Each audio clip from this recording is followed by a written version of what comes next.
예, 오늘은 영화 이야기로 말씀을 좀 시작하려고 하는데요. 지금부터 보여드리는 영화의 공통점이 무엇인지 한번 찾아봤으면 좋겠는데, 첫 번째 영화는 아마겟돈입니다. 두 번째 영화는 토머로우라는 영화이고요. 세 번째는 좀 생소할 수 있는데 돈 룩업이라는 영화입니다. 혹시 여러분들 다 보셨나요? 다 보신 분은 손 들어 보실까요? 나는 두 개는 봤다. 나는 하나는 봤다. 네, 그래도 좀 보신 분이 있는 것 같은데, 이들 영화의 공통점은 뭐냐면 인류 종말에 대한 작품으로서 해성 충돌이나 아니면 기후 변화로 인하여서 인류가 종말하는 것을 담고 있습니다. 그 중에 마지막에 소개했던 이 돈 룩업, 이것 좀 생소할 수 있는데요. 이 돈 룩업은 말 그대로 위를 보지 말라라는 뜻입니다. 이 영화에 나오는 주인공이 천문학자들인데, 이들은 해성을 발견했는데 이 해성 충돌로 인하여서 지구가 멸망한다는 것을 알고 그것을 해결하기 위해서 많이 애를 쓰고 백악관도 찾아가고 언론 인터뷰도 하면서 이 위험성을 알립니다. 하지만 정치인들과 기업가들, 심지어 언론인조차도 자신들의 이익을 위해서 과학자들의 의견을 무시하면서 이들이 하는 말이 Don't look up, 위를 보지 말라라는 것입니다. 위를 보지 말고 그저 앞만 보고 살아라고 얘기합니다. 그래서 이 영화의 제목은 뭐냐면, 진실을 부정하면서 자기 이익만을 추구하는 정치인들, 기업인들, 언론인들, 또는 음모론에 빠져서 진실을 외면하고 살고 있는 사람들을 냉소하는 의미에서 돈 룩업이라는 제목을 지었습니다. 여러분, 이 같은 차원에서요, 오늘날에도 사람들은 예수님의 재림 이야기를 하면 오늘날 같은 AI 시대에 무슨 공상과학 소설이냐라고 하면서 예수님의 재림을 부정합니다. 그러나 여러분, 성경을 보게 되면 예수님의 재림에 대해서 300회 이상 말씀하고 있습니다. 여러분들이 좀 이해를 돕기 위해서 성경에 기록된 예언과 성취에 대해서 잠깐 설명을 해드리려고 하는데요. 존 바턴 페인이라는 학자가 있는데, 그 사람은 성경 예언 백과사전에서 다음과 같이 얘기하는데요. 성경에 전체 기록된 예언의 숫자가 1817개 있는데, 그 가운데 구약에서는 몇 개가 있냐면은 1239개가 있고요. 그 다음에 신약에는 578개가 있습니다. 근데 그 중에 이미 성취된 예언이 1200개가 됩니다. 예를 들어서 여러분들, 구약에 보면 예수님이 어디에서 태어날 것이고, 그 다음에 또 예수님이 어떤 삶을 살 것이고, 예수님의 고난, 죽음, 그래서 예수님과 관련된 초림, 첫 번째 오심에 대한 예언들이 있었는데 다 성취가 되었지요. 또 여러분, 성경에 보게 되면 이스라엘 민족이 바벨론의 포로로 끌려가고 다시 그들이 귀환되고, 또 바벨론을 비롯하여서 아수르, 이집트에 대한 나라들에 대한 것들이 기록되어 있는데, 그것이 다 성경의 기록대로 성취된 것을 볼 수가 있습니다. 근데 그 예언 중에 아직 성취되지 않는 한 가지 예언이 있어요. 그것은 바로 예수님의 재림과 관련된 예언입니다. 특별히 성경을 보게 되면 예수님과 관련된 예언이 318회나 기록되어 있어요. 그래서 신약 성경 평균 25장당 한 번꼴로 예수님의 재림에 대해서 기록하고 있고, 그래서 이 예수님에 대한 재림에 대한 얘기는요, 예수님의 초림보다 8배가 많다라는 것이에요. 8배가 많다라는 것은 그만큼 분명한 사실인 것을 말씀하고 있습니다. 그래서 성경에 나타난, 특별히 신약 성경의 예수님의 재림과 관련된 중요한 말씀들을 잠깐 소개한다면, 요한복음 14장에서 이렇게 말하고 있습니다. 예수님은 내가 너희를 위하여 처소를 예비하러 가노니 라고 말하면서 내가 다시 와서 너희를 내게로 영접하겠다라고 말씀하시고요. 또 사도행전 1장 11절에 너희 가운데서 하늘로 올라오신 이 예수는 그대로 오시리라 라고 말씀합니다. 또 데살로니가 전서에서 또 바울은 주께서 호령과 천사장의 소리와 하나님의 나팔소리로 친히 하늘로부터 강림하시리니, 이렇게 내려오신다는 것이죠. 또 히브리서 저자는 9장 28절에서 구원에 이르게 하기 위하여 자기를 바라는 자들에게 두 번째 나타내시리라. 이건 다시 오신다라고 말씀합니다. 이처럼 신약 성경은요, 다양한 저자들을 통해서 예수님의 재림에 대해서 예언하고 있습니다. 이 같은 차원에서 오늘 본문에서 예수님은 주님의 다시 오실 재림을 강조하시면서 우리가 어떻게 살아야 할지를 강조하고 있는데요, 우리 34절 말씀을 함께 같이 읽도록 하겠습니다. 너희는 스스로 조심해서 방탕과 술 취함과 세상살이의 걱정으로 너희의 마음이 짓눌리지 않게 하고, 또한 그날이 덫과 같이 너에게 닥치지 않게 하여라. 그날은 온 땅에 사는 모든 사람에게 닥칠 것이다. 그러니 너희는 앞으로 일어날 이 모든 일을 능히 피하고 또 인자 앞에 설 수 있도록 기도하면서 늘 깨어 있어라. 네, 지금 읽었던 오늘 본문의 말씀을 네 단어로 축약한다면 수조함께입니다. 수조함께. 뭐냐면 스스로 조심하고 항상 깨어 있어라. 우리 한번 따라할까요? 수조함께. 예, 스스로 조심하고 항상 깨어 있으라고 주님 말씀하시는데, 왜 그러면 우리는 스스로 조심하면서 항상 깨어 있어야 할까요?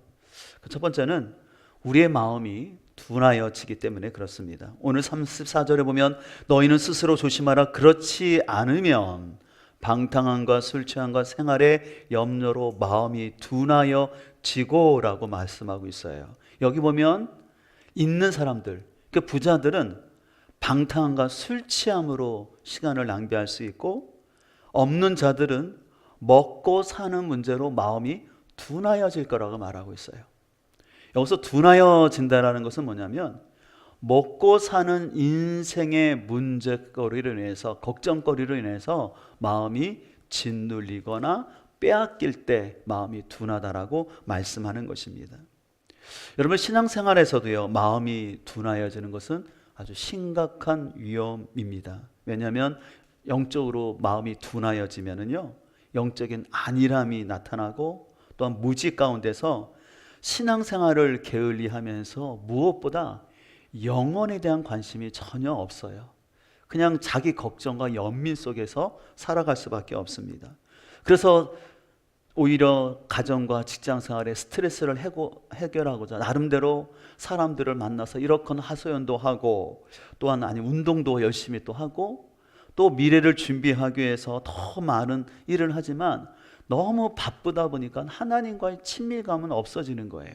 하나님의 친밀감은 없어지면서 자꾸 세상의 기준만 자꾸 눈에 보이고 상대적인 결핍이 보여지죠. 그러다 보니까 점점 마음이 무거워지는 게 사실입니다. 요즘에 그거 아시나요? 요즘은 의대를 준비하기 위해서 초등학교 때부터 준비해야 된대요. 그래서 초등 의대반이 있다고 해요.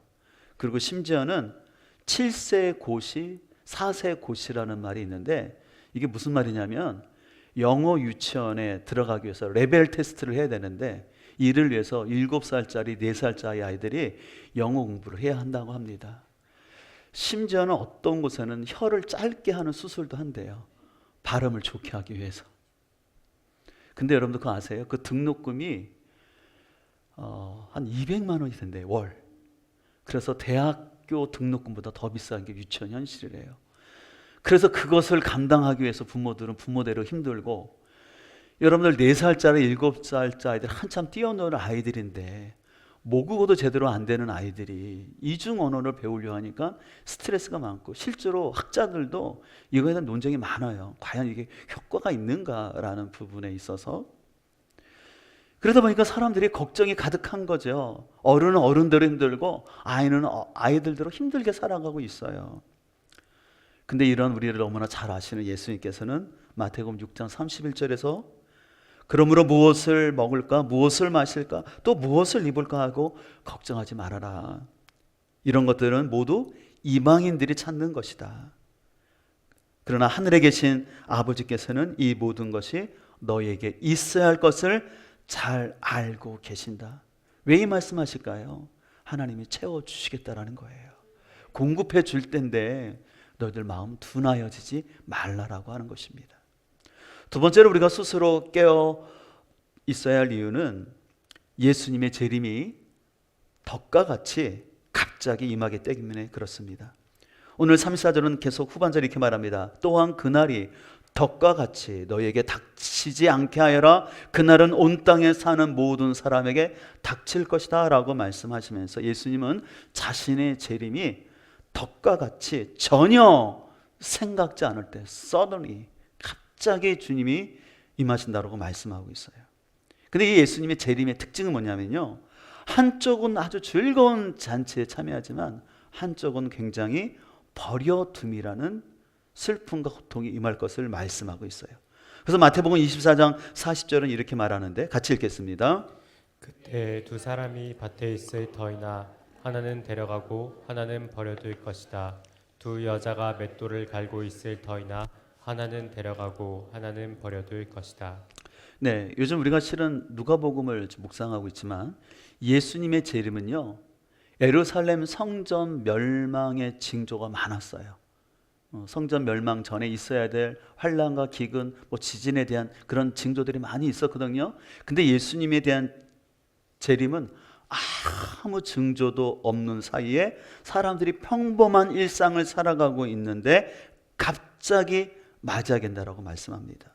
그래서 마태복음 24장 36절은 이렇게 말하고 있어요. 그러나 그날과 그 시각은 아무도 모른다. 하늘의 천사들도 모르고 예수님조차도 모르고 오직 하나님 아버지만 아신다고 말합니다. 그런데 그래서 그때는 노아의 때와 같이 이 인자가 올 때도 그러할 것이다. 예수님이 올 때 홍수 이전의 시대에 노아가 방주에 들어가는 날까지 사람들이 먹고 마시고 장가가고 시집가며 지내고 있을 때 갑자기 홍수의 심판이 왔던 것처럼 예수님도 갑자기 온다라고 말씀하세요. 여러분들, 밭을 가는 거, 그러니까 일하는 거잖아요. 그리고 맷돌을 돌리는 거, 가사 일을 하는 거 아니겠습니까? 그리고 먹고 마시고 결혼하는 거 잘못된 건가요? 아니죠. 그건 지극히 당연한 겁니다. 일상적이고 당연히 해야 될 일입니다. 그런데 문제는 그 지극히 일상적이고 평범하고 평온한 시간에 주님이 갑자기 오신다라는 것이에요. 그렇기 때문에 예수님은 마태복음 24장 44절에 그러므로 너희도 준비하여 있으라고 말합니다. 너희가 생각지 않은 시각에 인자가 올 것이기 때문이다라고 말씀하고 있습니다. 그래서 제가 이 종말을 가르칠 때마다 한 가지 꼭 기억할 것은 예수님이 오시는 재림, 이것을 우주적 종말이라고 하는데 이 우주적 종말보다 실은 우리는 개인적 종말이 훨씬 가까워서 여기에 있는 우리 중에 짧게는 10년 안에 길게는 90년 안에 개인적인 종말을 맞이할 거예요. 다시 말해서 개인적인 육체의 죽음을 맞이하게 될 것입니다. 그래서 히브리서 9장은 이렇게 말하고 있습니다. 사람이 한 번 죽는 것은 정하신 것이에요. 모든 사람은 죽는다는 거예요. 근데 그 뒤에 뭐가 있습니까? 심판이 있다고 성경은 정확하게 말씀하고 있어요. 그렇다면 이런 주님의 재림, 우리의 죽음을 준비하는 길은 무엇일까요? 오늘 누가복음 21장 36절에 이렇게 말합니다. 같이 한번 읽도록 하겠습니다. 이러므로 너희는 항차 올 이 모든 일을 능히 피하고 인자 앞에 서도록 항상 기도하며 깨어있으라 하시니라. 오늘 주님 말씀하세요. 어렵게 말씀하지 않으세요. 재림을 준비하는 길은 기도하는 것이다. 예수님은 오늘 본문에서 왜 우리가 기도해야 되는지 두 가지 이유를 말씀하세요. 첫 번째는 뭐냐면 모든 곤란을 피하기 위해서, 두 번째는 뭐냐면 마지막 날 주님 앞에 서기 위해서 기도하라는 거예요. 반대로 말한다면은 우리가 기도하지 않고 깨어있지 않으면은 시험이나 고난이 올 때 쉽게 넘어지고 더 나아가서는 구원을 완성할 수 없다라는 것입니다. 쉽게 말해서 구원받지 못할 수 있다라는 것이에요. 여러분들, 우리 주변에도 보면 예전에 과거에 신앙생활 열심히 했던 사람들이 신앙생활을 하지 않는 사람들을 볼 수가 있어요. 여러 가지 이유와 상황이 있었겠지만 결국은 뭐냐면 기도로 깨어서 그 영혼을 지키지 않았기 때문에 그가 넘어지고 실족한 것을 볼 수가 있습니다. 근데 더 심각한 위기는 뭐냐면 우리가 이렇게 지금 예배를 드리고 나는 하나님을 섬긴다고 하지만 내가 기도로 깨어 있지 않을 때 마음에 둔함이 올 수 있다는 거예요. 그래서 예수님을 믿어도 계속 내 마음에 근심과 걱정이 가득해요. 그러니까 계속 자기 연민 속에서 그냥 종교적인 생활만 할 뿐이에요. 근데 실은 그것이 위험하다라는 것이에요. 아예 내가 교회를 안 다니면 내가 구원받아야 될 위기성을 느낄 수도 있는데, 우리가 참 심각한 위기는 뭐냐면, 나는 지금 종교적인 생활을 하고 있거든요. 예배를 드리고 있고 참성도 하고 심지어는 헌금도 하거든요. 근데 내 마음이 둔하여져 있다면 심각한 위기라고 성경은 말씀하시는 거예요. 그래서 예수님은 누가복음 18장 8절에서 그러나 인자가 올 때에 세상에서 믿음을 보겠느냐 하시니라 라고 말씀하시는데, 여러분 여기서 믿음은 뭐냐면 예수님 앞에 설 때까지 쉬지 않고 포기하지 않고 기도하는 거예요. 누가복음 18장 1절에 보게 되면 왜 예수님이 이 말씀을 하시는지 그 이유가 알 수 있는데, 예수님이 이 말씀을 하시는 이유는 뭐냐면 너희가 기도에 낙심하지 않고 끝까지 기도하기 위해서 이 말씀을 하시는 것을 볼 수가 있어요. 그래서 여러분들 왜 예수님이 오실 때 기도하는 사람을 찾으신다고 했을까요? 그 이유는 뭐냐면 사람들이 종말이 올수록요, 성도들이 일상의 분주함과 생활의 걱정과 염려로 마음이 눌려서 기도하지 않기 때문에 그래요. 더 열심히 벌어야 되고, 또 아니면 삶을 인조이 하기 위해서 하나님 앞에 나오기보다는 자신의 방법으로 더 분주하게 살아가는 것을 볼 수가 있어요. 이런 삶 가운데 예수님은 공생의 마지막 시간을 어떻게 보내셨을까요? 37절은 다음과 같이 말씀합니다. 함께 읽겠습니다. 예수께서는 낮에는 성전에서 가르치시고 밤에는 나와서 올리브 산이라고 하는 산에서 지내셨다. 예수님께서는 십자가의 죽음을 앞두시고 이 땅에 얼마 남지 않은 시간 가운데서 낮에는 계속해서 말씀을 가르치시고 저녁에는 그 예루살렘 성전 나와서 그 맞은편에 있는 올리브산, 감람산에서 지내셨어요. 여기서 산에서 지내셨다라는 것은 뭐냐면 야영을 하셨다라는 거예요. 편하게 침대에서 들은 것이 아니라 산에서 야영을 하신 거예요. 그래서 지금 사진이 뭐냐면 성지순례 가신 분들 알겠지만 오른쪽 보니 거기가 올리브 감람산이에요. 근데 바로 맞은편이 예루살렘 성전이거든요. 그러니까 예수님은 고난주간, 특별히 이제 내일부터 고난주간이 시작되는데 그 한 주간 동안 예루살렘 성전에서 계속해서 말씀을 가르치셔요. 낮에는, 그리고 저녁에는 저 골짜기를 지나서 감람산에 오셔서 예루살렘을 보시면서 기도하셨던 것을 알 수가 있죠.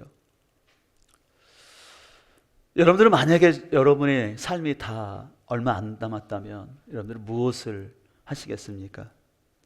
어떤 사람은 가지 못했던 고향을 찾거나, 아니면 먹고 싶었던 음식을 먹거나, 또 아니면 만나고 싶었던 사람들을 만나거나, 아니면 또 유산을 분배하고 나름대로 삶을 정리할 것입니다.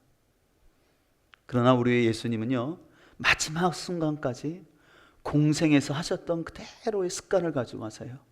예수님은 공생애를 시작하시면서 천국 복음을 선포하시고 말씀을 가르치신 것처럼 말씀을 가르치는 사역을 하시고, 공생의 기간 동안 계속해서 피곤하고 힘듦에도 불구하고 새벽과 한적한 시간을 내어서 하나님 앞에 기도하신 것처럼 또 이렇게 예수님은 마지막까지 기도하는 일에 신실하신 것을 볼 수가 있습니다.